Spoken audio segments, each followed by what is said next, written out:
देवी प्रपन्नारति हरे प्रसीद प्रसीद मातर जगतोऽखिलस्य प्रसीद विश्वेश्वरि पाहि विश्वं तमेश्वरी देवी चराचरस्य। आज 2079 जेठको 26 गते बृहस्पतिबार। आज गंगा दशहरा र गोसाईकुण्डको स्नान गर्ने दिन। आज मैले यस श्री बुढी गण्डकी र त्रिशुलीको बेनी सङ्गम गौरी शङ्कर सङ्गममा बिहान 5:30 बजे आइपुगेको छु। यस कारणले आएको थिएँ कि आज गंगा दशहराको दिन माता गंगालाई स्मरण गर्दै हामीले जुन दैवी सिद्धि अनुसन्धान वर्ष 2079लाई आजसम्म ल्याइरहेका छौँ। र हामीलाई के विश्वास छ भने जुन प्रकारले यी नदीहरू हिजो मात्र पनि यसरी आफ्नो वेग लिएका थिएनन्, तर आज हामी देख्दा देख्दै त्रिशुली यसरी उर्लिरहेको रातोपनामा देख्छौँ भने बुढी गण्डकी अलिकति कालोपनामा आइरहेको हामीले देखिरहेका छौँ। म अहिले यो हाम्रो नीलकण्ठ महादेव परिसर गौरीशङ्कर घाट जहाँ फलफुलहरू छन् र यस रमणीय तीर्थमा उभिएर तपाईहरूलाई यो सामग्री पठाउने प्रयास गरिरहेको छु। र हामीले हाम्रो वैदिक सनातन धर्मलाई जुन प्रकारले आजको बौद्धलीय शासन प्रणालीको फोहोरो अस्वस्थ प्रतिस्पर्धाबाट जसरी हिन्दू राज्य नेपाल दुधमा परेको माखो समान मिल्काइएको छ र हामीसँग प्राचीन वैदिक शास्त्र हुँदाहुँदै पनि हामीले तिनीहरूको सदुपयोग गर्न सकेका छैनौँ। र हामीसँग यो गोर्खा राज्य नेपाल जुन वेदको उर्वर भूमि हो र यहाँ हामीले प्रयास गऱ्यौँ भने दैवी सिद्धिहरू प्राप्त हुन्छन् भन्ने विषयमा पनि हाम्रा पूर्वजहरूले अनुभव गरेका छौँ। हामी आत्रीय ऋषिहरूको परम्परा साथ जोडिएको हुनाले हामी तिनै आत्रीय ऋषि परम्परा साथ नै यी आवाजहरू गर्ने गर्छौँ, किनकि हामीले हिन्दू धर्मलाई शोधन गर्नुपर्ने अनिवार्य आवश्यकताको बोध गरिरहेका छौँ। हामीले हाम्रो हिन्दू समाजमा रहने जुन नाम मात्रका जन्म मात्रले ब्राह्मणहरू छन्, उनीहरूमा ब्राह्मणत्व रक्षा गर्नुपर्ने आवश्यकताको महसुस गरिरहेका छौँ। जबसम्म ब्राह्मणमा ब्राह्मणत्वको रक्षा हुने छैन, त्यति बेलासम्म वैदिक शास्त्रहरू संरक्षित हुन सक्ने छैनन् र मेरो यो वेदको उर्वर भूमि गोर्खा राज्य नेपाल पनि संरक्षित रहन सक्ने छैन। त्यसैले त हामीले यी आवाजहरूद्वारा हामीले एउटा जनचेतना र शिक्षाहरू दिन गइरहेका छौँ। तपाईलाई स्मरण हुनु पर्यो अथवा बोध हुनु पर्यो कि यी पवित्र नदी बुढी गण्डकी र त्रिशुली, यिनमा हजारौँ हजार नदीहरू नालाहरू सबै मिलेर यहाँ विशाल रूप दिँदै आइरहेका छन्। त्यसै गरेर यो राष्ट्रको हितका निमित्त,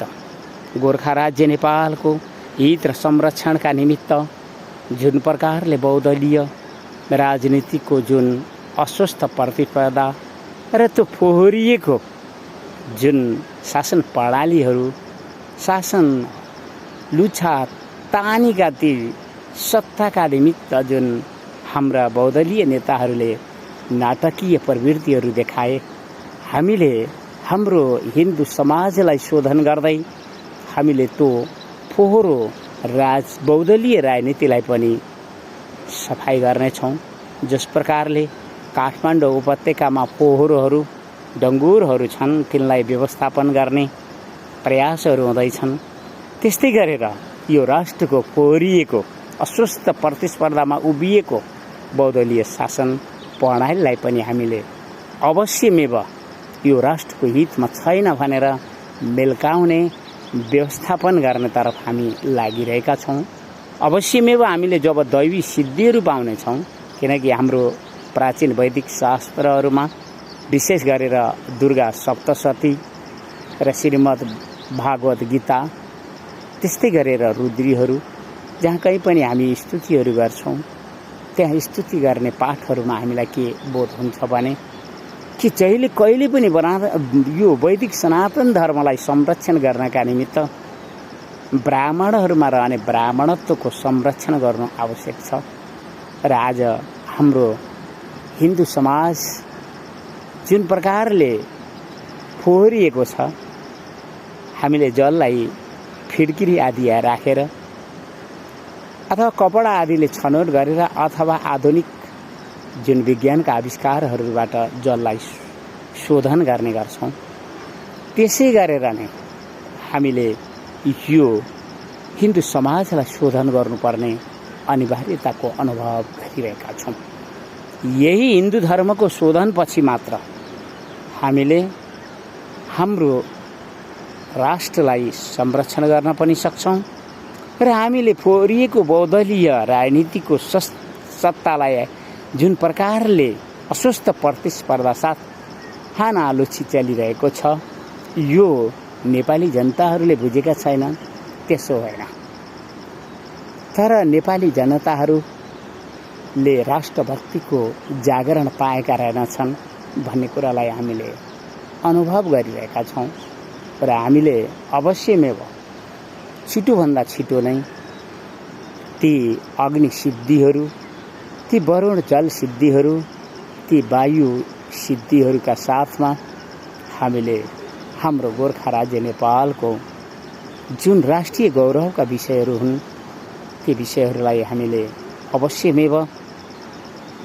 पुनः स्थापना गर्नेछौँ र हामीले शिक्षालाई जोड दिनेछौँ, अनुशासनलाई जोड दिनेछौँ, मानव सभ्यतालाई जोड दिनेछौँ र विश्व मानव जातिलाई सिर्जना गर्ने र जो विश्व मानव जातिकै आदिगुरु, जसका आशीर्वाद र वरदा ती हातहरूमा नतमस्तक शिर झुकाउँदै जो कोही पनि विश्व मानव जातिले सुख, शान्ति र संरक्षणको अनुभव गर्न सक्छ भन्ने विज्ञानलाई हामीले वैदिक विज्ञानबाट अनुभव गरिसकेका छौँ र हामी जड र चेतनको माझमा उभिएर एउटा देवालय र तीर्थहरू अग्नि साक्षी साथमा जुन यो वैदिक विज्ञानलाई देखिरहेका छौँ, जुन हिन्दू समाजलाई देखिरहेका छौँ, जुन यो राष्ट्रको फोहोरिएको बहुदलीय शासनको अस्वस्थ प्रतिस्पर्धालाई देखिरहेका छौँ र हामीले ती श्री हनुमानजी र महर्षि व्यासलाई स्मरण गर्दै कुन्ती पुत्र भीम र कुन्तीलाई पनि भीम र अर्जुनलाई पनि सम्मान दिन चाहन्छौँ, किनकि हामीले वैदिक सनातन धर्मलाई पहिला पायौँ। त्यसपछि नै त्यही वैदिक सनातन धर्ममा आज हामी रामायणलाई पाएको अनुभव गरिरहेका छौँ र हामीले समयसाथ महाभारतलाई पाएको अनुभव गर्दछौँ र यी सबै जुन धर्महरू छन्, ती धर्म मूल स्रोत सनातन परमात्मा स्वरूपको हुने हुनाले हामीले हाम्रो जीवन विज्ञानबाट यो भौतिक शरीरलाई पनि अनुभव गरिरहेका छौँ, प्राण, मन, बुद्धि र 10 विषयहरूको विषयमा पनि अनुभव गरिरहेका छौँ। यो जब प्रकृतिको कला, दैवी कला साथ सिर्जना हामी जगतलाई देखिरहेका छौँ भने, हामीले प्रयास गऱ्यौँ भने, हामीले ती देवी आमाहरूका स्तुति गऱ्यौँ भने, हामीले यी पवित्र गङ्गाहरूका स्तुति गऱ्यौँ भने, हामीले ती अग्नि, जल र वायुलाई आह्वान गरेर ती देवता इन्द्र र त्यस्तै गरेर जुन हाम्रो प्राचीन वैदिक शास्त्रहरूमा जुन प्रकारले विज्ञान छ, त्यस विज्ञानको प्रयोग गऱ्यौँ भने हामीलाई के विश्वास छ भने हामीले दैवी सिद्धिहरू पनि प्राप्त गर्नेछौँ हामीले यो गोर्खा राज्य नेपालको हितका निमित्त यो आजको फोहोरिएको अस्वस्थ बहुदलीय शासन प्रणालीलाई मिल्काइदिने पनि छौँ र हामीले हाम्रो हिन्दू समाजलाई शोधन पनि गर्नेछौँ। तर हामीलाई आवश्यकता दैवी सिद्धिको छ र हामी दैवी सिद्धिका साथमा दैवी प्रकोपका साथमा उभिन आरम्भ गरेपछि हामीले के कस्तो परिस्थितिमा जान्छौँ त्यो इतिहास नै बताउनेछ। हामीले रामायणलाई पनि देखेका छौँ, हामीले महाभारतकालीन इतिहासलाई पनि देखेका छौँ र हामीले आजको वर्तमान हाम्रो हिन्दू राज्य नेपाल मिल्किएर जुन प्रकारले हिन्दू समाज लथालिङ्ग र भत्ताभङ्ग अवैज्ञानिक तरिकाको अस्वस्थ पनि हामीले देखिरहेका छौँ। त्यसैले हामीले एउटा अध्यात्म जीवन र अध्यात्म विज्ञानको साथमा उभिँदै गर्दा हामीले के अनुभव गरिरहेका छौँ भने कि हामीलाई दैवी सिद्धिको नै आवश्यकता छ। त्यसैले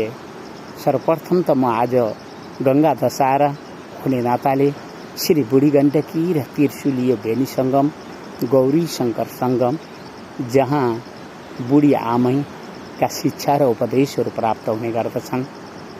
म ती बुढी आमैलाई नमस्कार गर्छु, प्रणाम गर्छु र स्तुति पनि गर्छु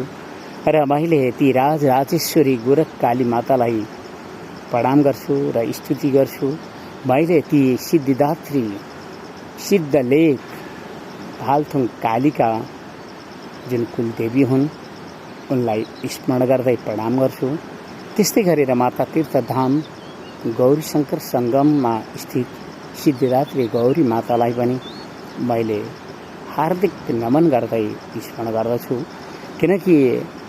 एउटा आत्रीय नस्ल हुने नाताले र एउटा आत्रीय ऋषि कुमार परमहंस भेच्छु तीर्थ हुने नाताले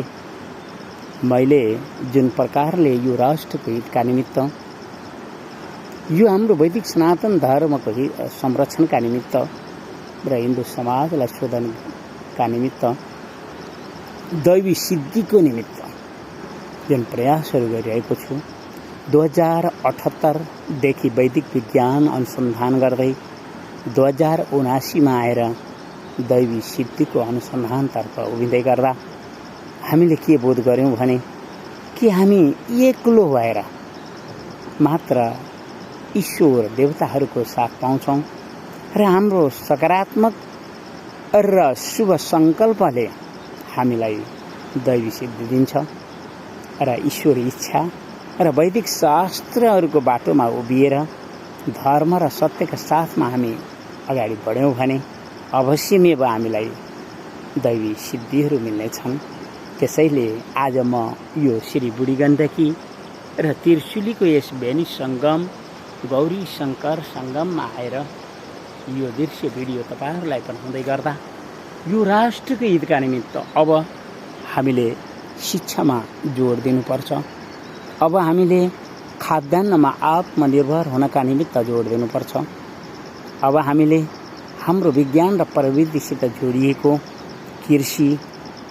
सिँचाइ, जलविद्युत यी विषयहरूमा हर हाम्रा युवा जनशक्तिहरूलाई युवा युवती जनशक्तिहरूलाई शिक्षित र तालिमपूर्ण बनाउँदै एउटा यो राष्ट्रको प्रतिभा कि हामीले आफ्ना ती खुला खेतहरूमा पनि विद्युतहरू निकालेर हाम्रा गाउँहरू उज्यालो पार्नु छ। हामीले वैदेशिक ऋणहरूमा डुबेर हामी कहिल्यै पनि सुखी, शान्ति र संरक्षित हुन सक्दैनौँ भन्ने जनचेतना बढाउनुपर्छ र हाम्रो समाजमा देखा परेका जुन प्रकारका शिक्षाका विकृतिहरू, जुन प्रकारका धर्मका विकृतिहरू, जुन प्रकारका बहुदलीय शासन प्रणालीका फोहोरिएका ती विकृति परम्पराहरू, ती सबैलाई मिल्काउनका निमित्त त दैवी सिद्धिकै आवश्यकता पर्ने गर्छ र दैवी सिद्धि छ अथवा छैन भन्ने विषयमा मलाई कस्तो लाग्छ भने मेरो यो भौतिक शरीर र यो भौतिक शरीरमा प्राण, मन, बुद्धि 10 इन्द्रियहरू र यो भौतिक जगतमा जुन प्रकारका 10 विषयहरू छन् र ती 10 विषयहरूका 10 इन्द्रियसँग जुन सम्बन्ध छ त्यो प्रकृति विज्ञान जुन जैविक जगत विज्ञान साथ हामीले जीवन विज्ञानलाई बुझिरहेका हुनाले हामीलाई जब आफ्नो यो भौतिक शरीर हिजो थिएन र माताका गर्भमा अंकुराउँदै यो धरती र आकाश टेक्ने र देख्ने गरेको जुन अनुभवहरू आज हामी गरिरहेका छौँ त्यसबाट हामीलाई के पत्ता लागिरहेको छ भने दैवी प्रकृति सिद्धिहरू छन् र हामीले प्रयास गर्यौं भने हाम्रो प्राचीन वैदिक शास्त्रहरूमा जुन प्रकारले हाम्रो आत्रीय ऋषि परम्पराहरू छन् त्यहाँ हामीलाई के विश्वास भयो भने कि हामीले प्रयास गर्यौं भने अवश्य नै दैवी सिद्धि प्राप्त गर्नेछौँ र ती प्राप्त दैवी सिद्धिहरूलाई हामीले केवल यो राष्ट्रको हितका निमित्त प्रयोग गर्नेछौँ। हामीले हाम्रो हिन्दू समाजलाई शोधन गर्नका निमित्त प्रयोग गर्नेछौँ र हामीले यो अस्वस्थ बहुदलीय शासन प्रणाली जुन सत्ताको हानालो छि अस्वस्थ प्रतिस्पर्धा हामीले अनुभव गरिरहेका छौँ त्यसलाई मिल्काउन र वैदिक सनातन धर्मको गरिमापूर्ण इतिहासलाई संरक्षण गर्नका निमित्त सदुपयोग गर्नेछौँ भन्दै मैले सोचेको पनि थिइनँ कि एउटा एक्लो मागन्ते भिखारी जीवनबाट रोचेर निक्लिएको मान्छे ती आमाहरूका आशीर्वाद र तिनका ती वरद हातहरूले जुन प्रकारले मेरा हातहरू समाइयो र अग्नि साक्षी राखेर जुन प्रकारले देवालय र तीर्थहरू संकल्प गर्ने बुद्धिहरू पाइयो जुन प्रकारले वैदिक विज्ञानको अनुसन्धान गर्ने प्रेरणा र बुद्धिहरू पाइयो जुन प्रकारले दैवी सिद्धिको अभावले यो राष्ट्रलाई संरक्षण गर्न सम्भव छैन बहुलवाद र बहुदलीय शासन प्रणालीको जुन फोहोरो परिस्थितिलाई जुन देवी आमाहरूले हामीलाई शिक्षा दिए यो प्रकृतिको खुला विश्वविद्यालयमा मैले जुन प्रकारका शिक्षाहरू पाउन पुगेँ त्यसबाट आज म निकै प्रसन्न छु र यी गंगा भागीरथीको किनारहरूमा पनि म घुमेको थिएँ भने म अहिले यी बुढी गण्डकी र त्रिशुलीको भेनी सङ्गम गौरी शङ्कर यो तीर्थ त मलाई मेरो राष्ट्रको राष्ट्रिय गौरवको तीर्थ लागिरहेको छ। त्यसैले आज म बिहानै गंगा दसारो र गोसाई कुण्डको स्नानको कारणले गर्दा पनि मैले यी देवी यी त्रिशुली र बुढी गण्डकीको सङ्गममा आएर यो भिडियो पनि बनाइरहेको छु र उनलाई हार्दिक प्रणाम गर्दै गदगद भाषाहरू पनि तपाईँहरूलाई सुनाइरहेको छु भन्दै म आज यो दृश्य भिडियोलाई यतै नै रोक्न जान्छु। देवी प्रपन्नारति हरे प्रसीद प्रसीद मातर जगतो खिलास्य प्रसीद विषे सरिपाई विषम तमीश्वरी देवी चराचरस्य। हस्त धन्यवाद।